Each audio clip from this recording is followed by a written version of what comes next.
Continuous में पहले समझ लो कि कॉन्टिन्यूअस का मतलब कॉन्टिन्यूअस मतलब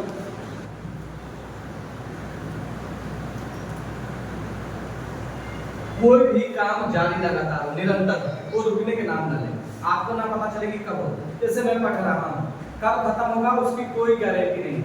मतलब वह हाँ लिखा प्रेजेंट यानी कि वर्तमान समय में वह काम चलता रहेगा। जब आप देख रहे हो किसी को, जैसे कोई आया, मैं किसी को देख रहा हूँ, जैसे वो आ रहे हैं, मैंने बोला कि वह आ रहे हैं, अभी आ ही रहे हैं, ठीक है। तो जो काम कॉन्टिन्यूअसली निरंतर चलता रहे वह कॉन्टिन्यूअस में चला जाता है। चाहे कौन टेंस उससे मैटर नहीं, मैं सिर्फ कॉन्टिन्यूअस की पहचान बता रहा हूं। कोई भी कॉन्टिन्यूअस हो तो आप उसका पहचान, जब कोई काम निरंतरता चलती रहे तो वह कॉन्टिन्यूअस कहलाता है। हो सकता है कि हम 6 महीना पहले किसी को देखा हो खेत में कुदारी चलाते हुए, तो हम कहेंगे वह काम कर रहा था, यानी कि जब हम देखे तो वह क्या कर रहा था, कुदारी को चला रहा था। तो पहले की बात है। अभी मैं बोला कि मैं पढ़ा रहा हूँ, तो पढ़ाने की क्रिया मैं अभी वर्तमान समय में कर रहा हूँ, ठीक है। तो ऐसे करके आप टेंस को पहचान लो कौन सा टेंस है। मैंने पहले बता दिया कि ये प्रेजेंट टेंस है, यानी कि प्रेजेंट टेंस में है पहचान आता है हो या हूं हो, किस प्रकार से पहचानते हो। लेकिन यही अगर पास्ट होता, मैं यहाँ लिखा था पास्ट कंटिन्यूअस, यानी आगे की लगा रहेगा, अगर फ्यूचर रहेगा तो आगे की लगा रहेगा नॉर्मली। लेकिन मैं बता रहा हूँ आपको इंग्लिश में कैसे आए, हिंदी में तो जान जाओगे कि रहा नहीं लगा है, इंग्लिश में कैसे पहचानेंगे। तो उसके साथ भाग में हमेशा आईएनजी फॉर्म रहता है। दुनिया के जितने कॉन्टिन्यूअस टेंस है सब में आईएनजी फॉर्म लगा रहता है। कभी कभी एक्सेप्शनल रहता है, वो बाद में बताऊंगा आपको, बोलचाल की भाषा में होता है। जैसे smoking is injurious to health, इस प्रकार के, ठीक है, धूम्रपान स्वास्थ्य के लिए हानिकारक है, इस प्रकार की कोटेशन में इस्तेमाल किया जाता है आईएनजी फॉर्म, ठीक है। या मैं पढ़ते पढ़ते सो गया, इसका इंग्लिश में भी इस्तेमाल करते हैं व्हाइल रीडिंग हो जाएगा, ही स्लेप्ट व्हाइल रीडिंग, मतलब वो पढ़ते पढ़ते सो गया, व्हाइल के साथ भी आईएनजी फॉर्म जोड़ देते तो हो जाएगा। लेकिन मैं अभी बता रहा हूं नॉर्मली जो सेंटेंस आपके परीक्षा में आता है, तो आप कंटीन्यूअस पहचान लोग आराम से आईएनजी, जैसे मैंने लिखा है he was reading, देखो ये कौन सा टेंस है, छोड़ दो, कोई लिखा दो, आईएनजी फॉर्म लगा है यानी कंटीन्यूअस टेंस है, बस इतना पहचान है, इसके अलावा कुछ नहीं। आपको एक और चीज ध्यान देना है, हिंदी में आप कैसे पहचानेंगे, हिंदी में एकदम इजी है, रहा, रही, रहे, और इसके साथ आपको है या हूं या हो ये सब आ सकता है। बोला मैं पढ़ रहा हूँ, वह पढ़ रही है या पढ़ता रहा है। 1 घंटा के है। हाँ बोलिए ना सर। ना बहुत लंबा बात, लंबी बात है। तो डिस्कस कर किया है वो है जीएनएम। हाँ हाँ ठीक है, आधा घंटा के टाइम। चलिए देखिए आप ऐसे पहचानेंगे, रहा है, रही है, रहे हो, इस प्रकार से चीजें, ठीक है। कोई दिक्कत नहीं होगा आपको अगर हिंदी में पहचान करें। आप इंग्लिश में कैसे आइडेंटिफाई करोगे, जब अभी मैंने पहले बता दिया है कि सिमिलर क्या होता है और प्लूरल क्या होता है। सिमिलर हमेशा सिमिलर हेल्पिंग वर्ब लेता है, प्लूरल हमेशा प्लूरल हेल्पिंग वर्ब लेता है, ये तो पता ही है। आप चलते हो, अगर अफर्मेटिव सेंटेंस है यानी कि पॉजिटिव सेंटेंस है, पॉजिटिव सेंटेंस क्या होता है, अफर्मेटिव सेंटेंस जब वक्ता कोई भी सेंटेंस को डायरेक्टली बोले, सीधे बोले, तो वह अफर्मेटिव सेंटेंस हो जाता है ना। यानी कि पहले आपको जब इसका रूप बनाइए तो सब्जेक्ट लिखिए, और इसका हेल्पिंग वर्ब होता है इज, एम, ये बाबू आपका हेल्पिंग वर्ब होता है। किसका, continuous tense, present continuous tense का हेल्पिंग वर्ब क्या है, इज एम आर। उसके साथ जब भी इज एम आर आता है कंटीन्यूअस टेंस में, तो वर्ब का चौथा फॉर्म, और इसी को कौन सा वर्ब फॉर्म बोलते हैं, आईएनजी फॉर्म। कोई दिक्कत है, विचार कर सकते हो आप, या वर्ब में आईएनजी फॉर्म प्लस में ऑब्जेक्ट जोड़ना। अगर यही चीजें निगेटिव सेंटेंस हो, निगेटिव मतलब जिसमें नॉट लगा हो या नहीं लगा हो, तो इसमें कोई चेंज नहीं करना है आपको, थोड़ा सा सब्जेक्ट और इज, एम, आर लिखना है, प्लस में नॉट लिखना है, उसके बाद आपको वर्ब 4 लगाना और ऑब्जेक्ट लिखना है, ठीक है। अगर यही चीज इंट्रोगेटिव में हो तो इंट्रोगेटिव सेंटेंस में हमेशा हेल्पिंग वर्ब को पहले लिखा जाता है, चाहे दुनिया के कोई भी इंट्रोगेटिव सेंटेंस हो, राइट फर्स्ट इंट्रोगेटिव में आपका helping verb is, am, are. ये मैटर नहीं करता कि आप कौन सा टेंस कर रहे हो। अगर कोई भी इंट्रोगेटिव सेंटेंस है, इंट्रोगेटिव में क्वेश्चन मार्क से जाता है, इंट्रोगेटिव सेंटेंस में तो पहले हेल्पिंग वर्ब उसका लिख लीजिए, फिर आप सब्जेक्ट के साथ जाओगे, उसके बाद भाग में चौथा फॉर्म लगेगा ऑब्जेक्ट। कोई दिक्कत है, एक एग्जांपल के थ्रू से बताते हैं हम। एग्जांपल मैंने कहा मैं पढ़ा रहा ये तो हिंदी में हो गया, ठीक है।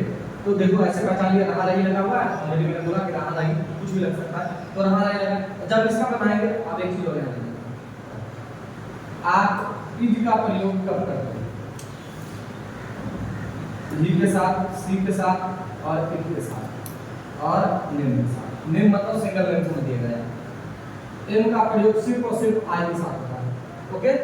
उसके बाद हो गया यू, यू लगाओगे आप यू, वी, दे और डबल नाम, कोई दिक्कत? Is am are, oh sorry ये आर है, ठीक है। आर, यू, वी, दे और पूर्ण नाम, मतलब दो नाम रहेगा तब आपको आर लगाना है। अब थोड़ा सा समझो, इसको बनाओ, आई के साथ क्या लगेगा? एम लगेगा, तो हो जाएगा आई एम। और पढ़ाना इंग्लिश होता है टीच, तो टीच के साथ क्या लगा देंगे? I am, I am teaching. कोई दिक्कत नहीं? दिक्कत है, एक और समझते हैं। अगर निगेटिव सेंटेंस हो, मैंने बोला राम नहीं खेल रहा है, हाय से जान के प्रेजेंट है और रहा है कंटिन्यूअस है। राम का इंग्लिश क्या हो जाएगा? राम का नाम चल जाएगा, राम इज। इसको लगाए नेम के साथ, यहाँ लिखा हुआ है नेम के साथ लगाना है, तो राम इज नॉट प्लेइंग। कोई दिक्कत? खेलना का इंग्लिश प्ले, आई जी कंप्लीट नहीं होता है। अगर यही चीजें इंट्रोगेटिव में हो, जैसे क्या तुम जा रहे हो, ऐसा लिखा हुआ है, तो पहले क्या लिखोगे? पहले हेल्पिंग वर्ब लिखी जाती है, यानी कि तुम के साथ क्या लगेगा? उधर देखो, तुम के साथ क्या लगेगा? That, this one. तो लिखो आर, उसके बाद क्या लगाना? सब्जेक्ट, सब्जेक्ट तुम। आर यू गोइंग, क्या तुम जा रहे हो? समझ में आ गया? अगर यही क्वेश्चन थोड़ा बना के आ जाए W से, तुम कहाँ जा रहे हो, ऐसा आ जाए, तब क्या करोगे? पहले लिखोगे कहाँ का इंग्लिश, वेयर। उसके बाद हेल्पिंग वर्ब लगाना है sir you, where are you going. कोई दिक्कत? अब थोड़ा सा और एक्सेप्शनली समझो, थोड़ा सा कि कैसे इंग्लिश में करोगे। ये तो हो गया भाई, कुछ नहीं करना। अब आपको थोड़ा सा इंग्लिश में समझना है। अगर सेंटेंस एग्जाम में आता है कैसे कि हिंदी में कुछ नहीं आता, इंग्लिश हमेशा इंग्लिश में आता है, ग्रामर जो जितने होते हैं सारे इंग्लिश में आता है, सिर्फ ट्रांसलेशन आपके होंगे इंटर में 8 ट्रांसलेशन आएंगे, उसमें से शायद 5 को करना है या 4 को करना है, कुछ ऐसा, मुझे ज्यादा आइडिया नहीं है, लेकिन सोचो कि इज डैश टू स्कूल, ऐसा लिखा। अब बताइए ही इज लिखा है, अब ऑप्शन भरना है गो, गोज, गोइंग, गॉन, ऐसा है। 4 ऑप्शन भरना है बाबू। तो बताइए कौन सा लगा है? आपको पता है इज के साथ कौन सा वर्ब लगता है? आईएनजी वाला ना, सिर्फ इसमें कुछ नहीं देखना है, इस सब 4 को लिखा है ना, 4 को सिर्फ आपको बेवकूफ बनाने के लिए लिखा है। हमको जब पता है कि इसके साथ आईएनजी लगाना है, खाली आईएनजी वाला देखो, बस ये हो गया, सीधे डायरेक्ट आईएनजी लगाना। हाँ, लेकिन जब हम दूसरा सेंटेंस पढ़ते हैं या दूसरा कुछ पढ़ेंगे जैसे पैसिव वॉइस, तो इज के साथ भी लग सकता है पैसिव वॉइस, लेकिन पैसिव वॉइस तो नहीं पढ़ रहे हैं ना अभी मैं आपको सिर्फ टेंस पढ़ा रहा हूं। तो टेंस में जितने सेंटेंस होंगे उसमें हेल्पिंग वर्ब लिखा रहेगा, तो उसके साथ वही हेल्पिंग वर्ब लिखा रहेगा जो क्वेश्चन टेंस में ऑलरेडी पढ़ रहे हैं। ये नहीं कि अगला हो जाएगा या पिछला हो जाएगा या भी लगा। पैसिव वॉइस में तो V3 मैंडेटरी है, लगाना ही लगाना है, लेकिन अभी हम टेंस पढ़ रहे हैं इसलिए V1 V2 V3 V5 जैसा वैसा ही लगता है टेंस में। अभी कंटीन्यूअस है तो कंटीन्यूअस में आईएनजी फॉर्म लगता है, तो आईएनजी ही रहेगा। एक और ले लेते हैं, व्हाई आर यू क्राइंग, ऐसा लिखा। अब बताइए आपको आईएनजी फॉर्म लगा ना, तो या तो इज लगेगा या तो एम लगेगा, तो या तीन एक ऑप्शन है, इज एम आर, इसी तीनों में से किसी एक को भर दो यहाँ। तो आपको पता है यू के साथ क्या लगेगा? आर लगेगा, तो बस हो गया। व्हाई आर यू क्राइंग, तुम क्यों चिल्ला रहे हो या क्यों शोर शराबा कर रहे हो, इस प्रकार की चीजें भी हो सकती हैं। समझ में आया? एकदम इजी है। एक और ले लो, जैसे मैंने बोला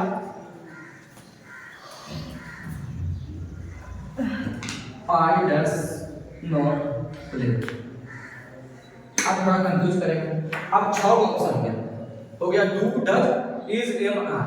अब बताओ आई डस नॉट प्ले ये V1 है या V4 है? आईएनजी फॉर्म लगा है तो नहीं लगा है तो इज, एम, आर की जरूरत नहीं है।